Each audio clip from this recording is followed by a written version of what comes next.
সিনিয়রদের মতো ভারত ও ইংল্যান্ডের মধ্যেকার আন্ডার 19 টিমের ফার্স্ট ইউথ টেস্টও একেবারে জমে ক্ষীর হয়ে গেছে। প্রথম দিন তো আমি বলেছিলাম ওই গতকাল ভারতের আন্ডার 19 টিমের ব্যাটাররা ইংল্যান্ডের আন্ডার 19 টিমের বোলারদের উপর দিয়ে জাস্ট রোলার কোস্টার চালিয়ে দিয়েছিলেন। ক্যাপ্টেন আয়ুষ মাত্রে সেঞ্চুরি পেয়েছিলেন, আরও দুই ব্যাটার মানে 90 রানের আর একটা 80+ রানের ইনিংস খেলেছিলেন। তো প্রথম দিনই 88 ওভারে ভারতের আন্ডার 19 টিম তুলে ফেলেছিল 7 উইকেটে 450। তো এই রানটাকে দ্বিতীয় দিন আরও এগিয়ে নিয়ে যাওয়ার কাজটা করলেন, মানে আগের দিন যারা ক্রিজে অপরাজিত ছিলেন ওই অমরিশ আর হেনিল প্যাটেল, তাদের মধ্যে অলরেডি 30 রানের একটা পার্টনারশিপ গড়ে উঠেছিল। তো এই জুটিটাকে তারা আরও লম্বা করলেন, 82 রানের তারা একটা পার্টনারশিপ গড়ে তুললেন। অমরিশ তিনি বোলিং অলরাউন্ডার হয়েও নাম্বার 8-এ ব্যাটিং করতে নেমে একটা 70 রানের ফ্যান্টাস্টিক ইনিংস ডেলিভার করলেন, আর তাকে ওই জায়গায় যোগ্য সঙ্গ দিলেন ওই বোলার হেনিল প্যাটেল। তো এদের পার্টনারশিপটা যখন ভাঙলো, ওই অমরিশ যখন আউট হয়ে গেলেন, তখন ভারতের স্কোরটা 8 উইকেটে 502। এরপরেও হাল না ছেড়ে এই হেনিল প্যাটেল, যিনি ক্রিজে পুরোপুরি সেট হয়ে গেছিলেন, ওই অমলজোত সিংকে সঙ্গে নিয়ে 9th উইকেটে একটা 34 রানের পার্টনারশিপ গড়ে তুললেন। হেনিল প্যাটেলই এই জায়গায় মূলত রান তোলার কাজটা করছিলেন, চমৎকার ছন্দে ব্যাটিং করছিলেন, কিন্তু হেনিল প্যাটেল 38 রানের একটা বেশ ভালো কার্যকরী ইনিংস খেলে যখন তিনি আউট হয়ে গেলেন, ভারতের স্কোরটা 9 উইকেটে 536 হয়ে যায়। আর এরপর লাস্ট উইকেটটাও ওই সেম ওভারেই চলে যায়। তারপরেও যাই হোক, ওই 450-7 থেকে মানে এই দিন দ্বিতীয় দিন ভারতের এই আন্ডার 19 টিম তাদের মানে ফার্স্ট ইনিংসের টোটালটাকে শেষ করলো 540-এ। মানে এই দিনও হিসাব মতো 90টা রান তারা তাদের দলের খাতায় যোগ করে ফেলে। তো এরকম একটা হিউজ টোটাল তুলে স্বাগতিক ইংল্যান্ডের উপর তারা শুরুতেই বেশ অনেকটা চাপ ফেলে দেয়। তো এই জায়গায় ইংল্যান্ডের আন্ডার 19 টিমের ব্যাটিং ইনিংসের শুরুটা কিন্তু একেবারেই ভালো হয়নি। ওই হেনিল প্যাটেলই মানে বোলিং ওপেন করতে নেমে একদম প্রথম ওভারই ফিরিয়ে দিয়েছিলেন আর্চি ভনকে, যিনি এই মানে ইংল্যান্ডের আন্ডার 19 টিমের একজন ভরসাযোগ্য ওপেনার। মাত্র 2 রান করে তিনি প্যাভিলিয়নে ফেরত চলে যান, আর ইংল্যান্ডের স্কোরটা হয়ে যায় 2 রানে 1 উইকেট।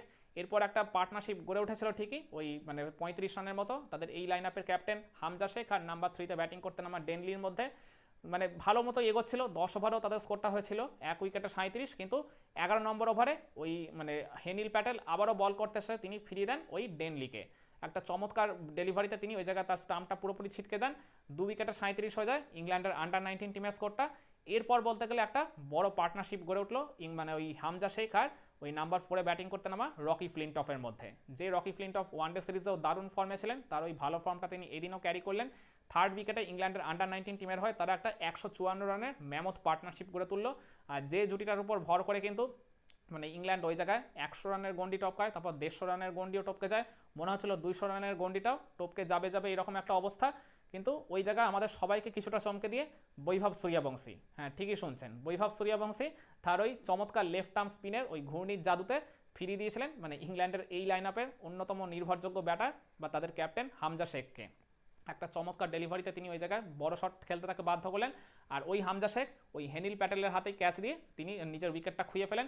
সেঞ্চুরির খুব কাছে দাঁড়িয়েও 84 রান করে তাকে প্যাভিলিয়নে ফেরত চলে যেতে হয়, আর ইংল্যান্ডের আন্ডার 19 টিমের স্কোরটা হয়ে যায় 3 উইকেটে 191। এরপরও কিন্তু একটা 24 রানের মতো পার্টনারশিপ গড়ে উঠেছিল ওই ক্রিজে সেট হয়ে যাওয়া রকি ফ্লিনটফ আর বেন মাইসের মধ্যে। এই বেন মায়াসও কিন্তু ওয়ানডে সিরিজে বেশ ভালোই ফর্মে ছিলেন, কিন্তু এদিন আনফর্চুনেটলি তিনিও নিজের ইনিংসটাকে বড় করতে পারেননি। 11 রান করে যিনি আউট হয়ে গেছিলেন বিহান মালহোত্রার একটা চমৎকার ডেলিভারিতে এলবিডাব্লিউ হয়ে। তো এই জায়গায় তখন মানে ইংল্যান্ডের স্কোরটা হয়ে যায় 4 উইকেটে 215। এরপরে ওই মানে ইংল্যান্ডের ওডিআই টিমের ক্যাপ্টেন থমাস রিউ আর এই রকি ফ্লিনটফের মধ্যে আবারও কিন্তু একটা 15 রানের পার্টনারশিপ গড়ে উঠেছিল এই 5th উইকেটে। মনে হচ্ছিল যে এই দুজন নট আউট থেকেই দিনের খেলাটা শেষ করবে। দারুণ টাচের তো ছিলেন রকি ফ্লিনটফ, আর অপরদিকে থমাস রিউ তো ওডিআই সিরিজেও তার ওই ভালো ফর্মটা ক্যারি করেছিলেন।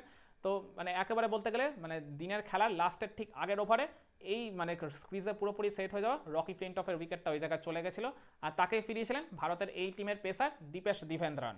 তো ওই জায়গায় 93 রান করে যখন রকি ফ্লিনটফ আউট হয়ে যান, মানে একেবারে বলতে গেলে দিনের প্রায় শেষ বেলায় ইংল্যান্ড যেমন একটা সেট ব্যাটারের উইকেটটাও খোয়ালো, তেমনি অ্যাট দ্য সেম টাইম ওই রকি ফ্লিনটফ সেঞ্চুরির খুব কাছে দাঁড়িয়েও তিনি আনফর্চুনেটলি নিজের সেঞ্চুরিটা তুলতে পারেননি। এরপর আর এক ওভার খেলা হয়েছিল ঠিকই, তো ওই জায়গায় আর কি ওই লাস্ট ওভারটা মেডেন হয়ে যায়। তো 60 ওভার শেষে ইংল্যান্ডের আন্ডার 19 টিম দ্বিতীয় দিনে তারা তুলতে পেরেছে 5 উইকেটে 230। হিসাব মতো এখনও তারা প্রথম ইনিংসে কিন্তু ভারতের আন্ডার 19 টিমের চাইতে 310 রানে পিছিয়ে রয়েছে, হাতে তাদের আর 5টা উইকেটই রয়েছে। ডেফিনেটলি এই জায়গা থেকে ভারতের আন্ডার 19 টিমই ওভারওয়েলমিং ফেভারিট এই ম্যাচ জয়ের জন্য। তো দেখা যাক এখন ফার্স্ট ইনিংসে ইংল্যান্ডের আন্ডার 19 টিমকে যত দ্রুত সম্ভব অল আউট করে দিতে পারবে, সেই সম্ভাবনাটা মানে ভারতের এই যুব দলের জন্য আরও অনেকটা বেড়ে যাবে। কি মনে হয় পারবে কি ভারতের এই আন্ডার 19 টিমের বোলাররা ইংল্যান্ডের আন্ডার 19 টিমকে খুবই কম রানের মধ্যে এই জায়গা থেকে যত দ্রুত সম্ভব অল আউট করে দিয়ে এই ম্যাচে ভারতের জয়টা সুনিশ্চিত করতে? কমেন্টে জানান।